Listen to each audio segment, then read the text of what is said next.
नमस्कार। स्वागत है आप सभी का आपके अपने YouTube चैनल मंथन क्लासेस कैम्प में। तो आज हम डिस्कस करेंगे 10th क्लास की जो पहली यूनिट है रासायनिक अभिक्रियाएं एवं उनके प्रकार में थर्ड वॉल्यूम का, जिसमें हम रासायनिक अभिक्रियाओं के प्रकार का डिस्कस करेंगे।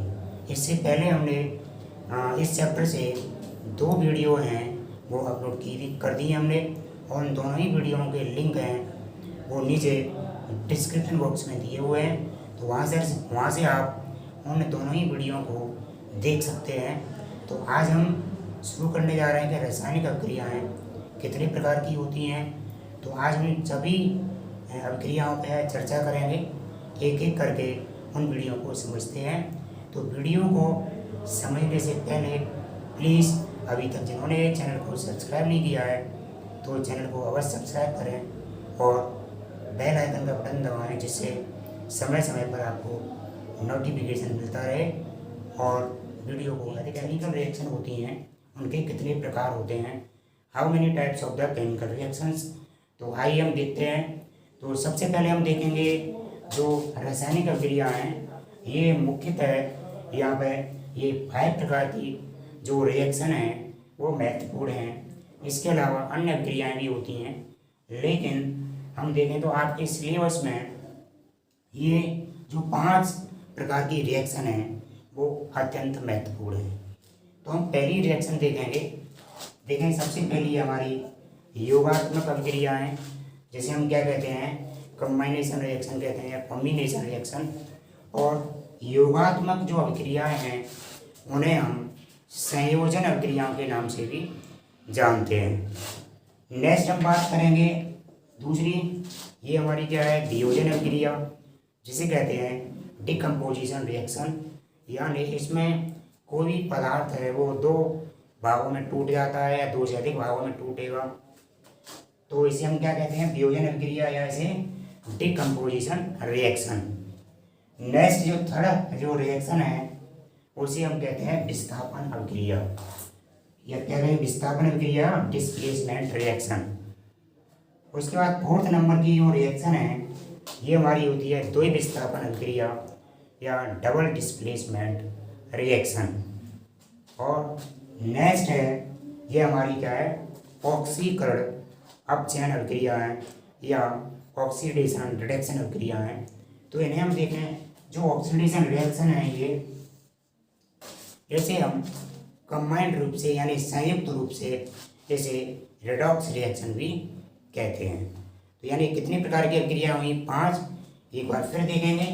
यानी सबसे पहले थी हमारी योगात्मक अभिक्रिया या इसे संयोजन अभिक्रिया कहते हैं, यानी कॉम्बिनेशन रिएक्शन।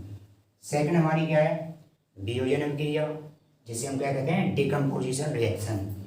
थर्ड क्या है, विस्थापन अभिक्रिया है यानी डिस्प्लेसमेंट रिएक्शन। 4th द्वि विस्थापन अभिक्रियाएँ यानी डबल डिस्प्लेसमेंट रिएक्शन।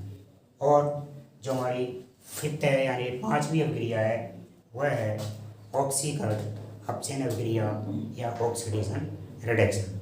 तो आज हम क्या करेंगे, इन 5 अभिक्रियाओं के बारे में हम चर्चा करेंगे। तो सबसे पहले हम बात करेंगे आज पहली अभिक्रिया हमारी ये कौन सी है, ये योगात्मक अभिक्रिया या कॉम्बिनेशन रिएक्शन। तो देखते हैं, सबसे पहले हम समझते हैं पहली रिएक्शन योगात्मक अभिक्रिया। तो पहले योगात्मक अभिक्रिया किसे कहते हैं, तो देखेंगे यहाँ पर इसकी डेफिनेशन लिखी हुई है। यानी वे अभिक्रियाएँ हैं जिनमें क्या होता है, कोई 2 या 2 से अधिक पदार्थ हैं या जिन्हें हम क्या कहते हैं, अभिकारक, तो वे आपस में मिलकर के एक पदार्थ बनाएंगे।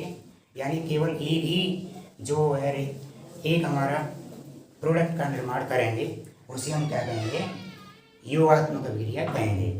यानी जब 2 या 2 से अधिक पदार्थ या कोई भी अभिकारक हों, वे आपस में मिलकर के केवल एक नए यौगिक का निर्माण करते हैं, तो वह हमारी योगात्मक अभिक्रिया या इसे हम संयोजन अभिक्रिया भी कहते हैं। तो यहाँ पे देखेंगे योगात्मक अभिक्रियाएँ हमारी हैं वो कितने प्रकार की हो सकती हैं। यानी योगात्मक अभिक्रियाएँ जो आपकी संयोजन अभिक्रियाएं हैं वह कितने प्रकार की होती हैं। तो यहाँ पर देखेंगे योगात्मक अभिक्रियाएं मुख्यतः ये 3 तरह से हो सकती हैं। इनकी 3 कंडीशन हैं। पहली कंडीशन क्या है, 2 या 2 से अधिक तत्वों का संयोग, यानी जब किसी रिएक्शन में कोई 2 या 2 से अधिक एलिमेंट हैं वो आपस में मिल रहे हों तब भी हमारी योगात्मक अभिक्रिया होगी। इसके बाद दूसरा क्या है, जब 2 या 2 से अधिक यौगिकों का योग हो, यानी कभी कभी क्या होता है किसी रिएक्शन में जब 2 या 2 से अधिक कंपाउंड हैं वे जब संयोग करके एक नया यौगिक बनाएंगे तो वह भी अभिक्रिया हमारी किसके अंतर्गत आएगी, वह अभिक्रिया भी हमारी योगात्मक अभिक्रिया के अंतर्गत आती है। थर्ड कंडीशन ये हो सकती है कि मान लो एक हमारा कोई तत्व हो सकता है, दूसरा यौगिक हो सकता है, या कोई अलग अलग 2 तत्व हो सकते हैं और एक हमारा क्या हो सकता है, यौगिक हो सकता है। तो उसके बाद जब ये आपस में संयोग करेंगे तो जब पदार्थ नया बनेगा तो वह अभिक्रिया भी हमारी क्या कहलाएगी, योगात्मक या संयोजन अभिक्रिया कहलाएगी। तो अब यहाँ पे हम एक एक करके इसके एग्जाम्पल के द्वारा समझते हैं। पहला हमारा क्या है, 2 या 2 से अधिक तत्वों का योग, यानी जब हमारे 2 या 2 से अधिक तत्व हैं आपस में संयोग करके किस तरह से नया प्रोडक्ट बनाते हैं, तो उसे समझने के लिए देखेंगे यहाँ पे एक एग्जाम्पल है। सबसे पहले एग्जाम्पल दिया जैसे कार्बन, फिर ऑक्सीजन, और ये दोनों आपस में मिल रहे हैं तो इन्होंने कार्बन डाइऑक्साइड गैस इसका निर्माण किया है। यानी जब कार्बन की क्रिया किससे कराएं, ऑक्सीजन से कराएं तो एक गैस बन रही है, यहाँ पे एक नया जो प्रोडक्ट बन रहा है वो हमारा क्या है, कार्बन डाइऑक्साइड। तो ये अभिक्रिया किसका एग्जाम्पल है, ये योगात्मक अभिक्रिया का एक उदाहरण है। इसके बाद अन्य एक और एग्जाम्पल में देखते हैं। यहाँ पे क्या है, ये हाइड्रोजन है और ये क्या है, ऑक्सीजन है। तो ये हाइड्रोजन और ऑक्सीजन दोनों ही आपस में रिएक्शन करके यहाँ पे एक नया उत्पाद यानी जल बना रही हैं। तो ये अभिक्रिया भी हमारी योगात्मक अभिक्रिया का उदाहरण है। और इन दोनों ही अभिक्रियाओं में हम देख रहे हैं यहाँ पे कार्बन का 1 परमाणु, यहाँ ऑक्सीजन के 2 परमाणु आपस में संयोग करके कार्बन डाइऑक्साइड एक यौगिक का निर्माण कर रहे हैं। अतः यह हमारी योगात्मक अभिक्रिया का एग्जाम्पल है। सेम इसी प्रकार इसमें भी यहाँ पे हाइड्रोजन के 4 परमाणु हैं और ऑक्सीजन के हमारे 2 परमाणु आपस में संयोग करके जल के 2 अणुओं का निर्माण कर रहे हैं। तो ये अभिक्रिया कैसी रही, ये भी हमारी योगात्मक अभिक्रिया रही। इसके बाद देखेंगे जैसे ये हमने बताया था यहाँ पे कि जब 2 या 2 से अधिक यौगिक आपस में संयोग करें, यानी जब 2 कंपाउंड या 2 से ज़्यादा कंपाउंड आपस में मिल करके एक नया यौगिक बनाएंगे तो वह अभिक्रिया भी हमारी योगात्मक अभिक्रिया के अंतर्गत आती है। तो डियर स्टूडेंट देखेंगे इसके एग्जाम्पल।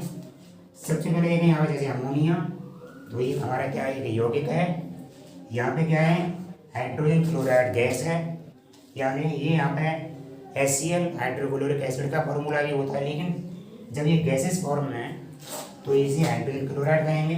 तो ये दोनों ही गैसें आपस में क्रिया करके अमोनियम क्लोराइड ये नया प्रोडक्ट बना रही हैं। अमोनियम क्लोराइड को हम सामान्यतः नौसादर के नाम से जानते हैं। ये क्या है, अमोनियम क्लोराइड। तो ये किसका एग्जाम्पल है, ये हमारा योगात्मक अभिक्रिया का एग्जाम्पल है। और इसमें 2 या 2 कंपाउंड हैं वो आपस में सहयोग कर रहे हैं। आगे देखेंगे एक और एग्जाम्पल। यहाँ पर देखेंगे ये कैल्शियम ऑक्साइड है जिसे हम बिना बुझा चूना कहते हैं। और बिना बुझे हुए चूने में जब जल प्रवाहित किया जा रहा है तो यहाँ पर बुझा हुआ चूना यानी कैल्शियम हाइड्रोक्साइड का निर्माण हो रहा है।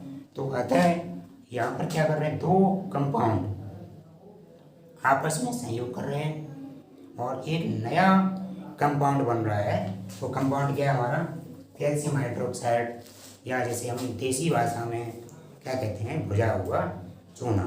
तो ये हमारा एग्जाम्पल भी किसका एग्जाम्पल है, योगात्मक अभिक्रिया का एग्जाम्पल है। इसके बाद नेक्स्ट हम देखें अन्य एग्जाम्पल हमारा देखेंगे तत्व तथा यौगिकों का योग। तो यहाँ पे देखेंगे अभी हमने यहाँ पे दो ये प्रकार इसके डिस्कस किए, तो तीसरा जो प्रकार है इसमें एक हमारा तत्व हो सकता है, दूसरा यौगिक हो सकता है, या दो से अधिक तत्व हो सकते हैं, और एक हमारा कंपाउंड हो सकता है, या दो कंपाउंड भी हो सकते हैं। तो जब ये आपस में संयोग करेंगे तो जो अभिक्रिया बनेगी वह हमारा योगात्मक अभिक्रिया का ही उदाहरण होगा। तो यहाँ पर देखें इसके एग्जाम्पल, यहाँ पे हमारा क्या है, ये हमारा जो नाइट्रिक ऑक्साइड है वह आपस में ऑक्सीजन से क्रिया करके नाइट्रस ऑक्साइड का निर्माण कर रहे हैं। तो ये भी हमारा एक किसका एग्जाम्पल है, ये हमारा एक योगात्मक अभिक्रिया का उदाहरण है। अन्य यहाँ पे देखेंगे, यहाँ पे एक और एग्जाम्पल से समझेंगे। ये हमारा वाटर है, वाटर हमारा क्या है, एक कंपाउंड है। इसके बाद ये ऑक्सीजन है, तो ये एक तत्व है, इसमें इसके ऑक्सीजन के दो परमाणु आपस में सहयोग कर रहे हैं। तो यहाँ पे हमारा क्या बन रहा है, हाइड्रोजन पेरोक्साइड का निर्माण हो रहा है। तो हाइड्रोजन पेरोक्साइड क्या है, एक नया कंपाउंड बन रहा है। तो ये हमारे क्या है, ये योगात्मक अभिक्रिया का उदाहरण है। तो आप अच्छी तरह से समझ गए होंगे कि योगात्मक अभिक्रियाएं क्या होती हैं। तो आप एक बार बोर्ड पर फिर से डेफिनेशन को अच्छी तरह देखेंगे। यहाँ पे ये डिफाइन किया गया है, तो इस डेफिनेशन को आप वीडियो को पॉज करके उसे नोट कर सकते हैं। तो इसे नोट कर लें, आपको ये इजीली याद हो जाएगी। अगली अभिक्रिया देखेंगे वियोजन अभिक्रिया। तो वियोजन अभिक्रिया को हम डिकम्पोजिशन रिएक्शन कहते हैं, या इसे हम अपघटनीय अभिक्रिया भी कहते हैं। तो देखेंगे इसकी डेफिनेशन देखेंगे। वे अभिक्रियाएँ जिनमें कोई एक अभिकारक दो या दो से अधिक उत्पादों में अपघटित होता है वियोजन अभिक्रिया कहलाती है। यानी इस अभिक्रिया में क्या होगा, इसमें कोई एक जो हमारा पदार्थ है वह दो या दो से अधिक भागों में टूट जाएगा और नए पदार्थों का निर्माण होगा।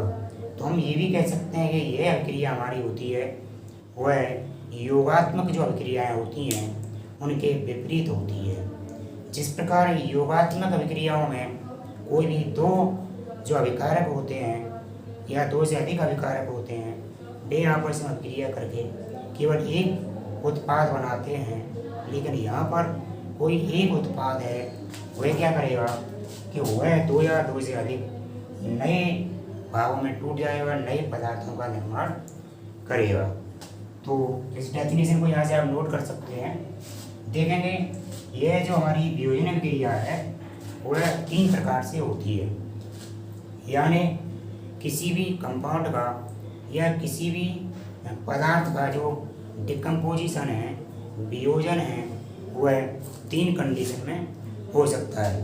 पहला इसका क्या है, ऊष्मीय वियोजन, जिसे हम कहते हैं थर्मल वियोजन, या इसे हम तापीय वियोजन भी कहते हैं। अगला हमारा क्या है, प्रकाशीय वियोजन, जैसे ऑप्टिकल क्या कहते हैं डिकम्पोजिशन कहेंगे। और अगला है विद्युत अपघटनीय वियोजन, इलेक्ट्रोलाइटिक डिकम्पोजिशन। तो सबसे पहले हम समझेंगे क्या है हमारा ऊष्मीय वियोजन, थर्मल डिकम्पोजिशन। तो थर्मल डिकम्पोजिशन क्या होगा, जब मान लो हम किसी पदार्थ को हीट करें, यानी कोई कंपाउंड है उसे गर्म कर रहे हैं, हीट कर रहे हैं, उसे ऊष्मा दे रहे हैं, तो ऊष्मा के द्वारा क्या होगा, वह दो या दो से अधिक भागों में वियोजित हो जाएगा, डिकम्पोज हो जाएगा। तो जो हमारी अभिक्रिया होगी उसे कहेंगे डिकम्पोजिशन रिएक्शन, वियोजन अभिक्रिया। तो यहाँ पे एक एग्जाम्पल के द्वारा समझते हैं। जैसे हमारे पास ये क्या है, लेड नाइट्रेट है। क्या है ये, लेड नाइट्रेट।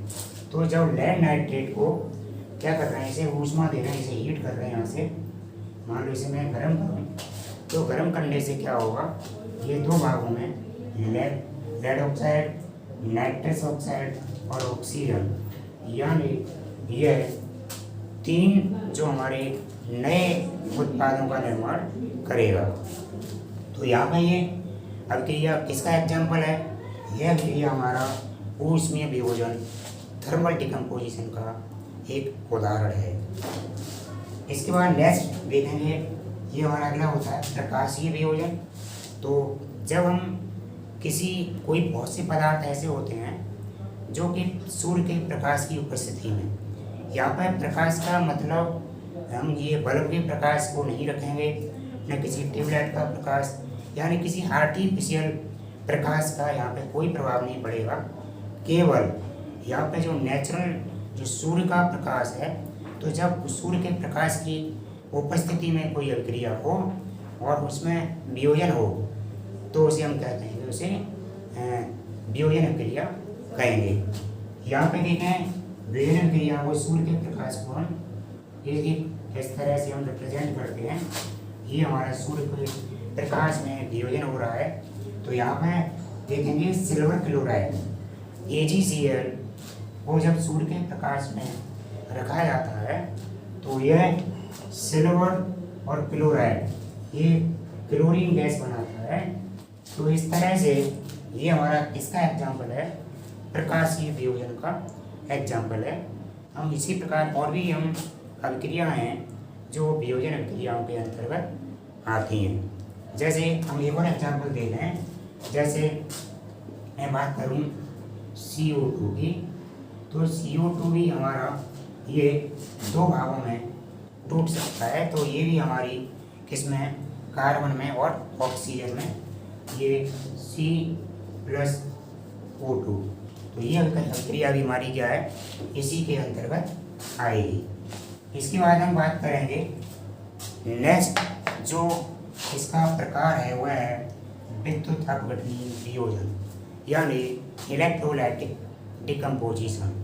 यानी जब कोई हमारा सॉल्यूशन है उसमें विद्युत धारा को प्रवाहित किया जाता है तो वह दो अलग अलग भागों में वियोजित हो जाता है।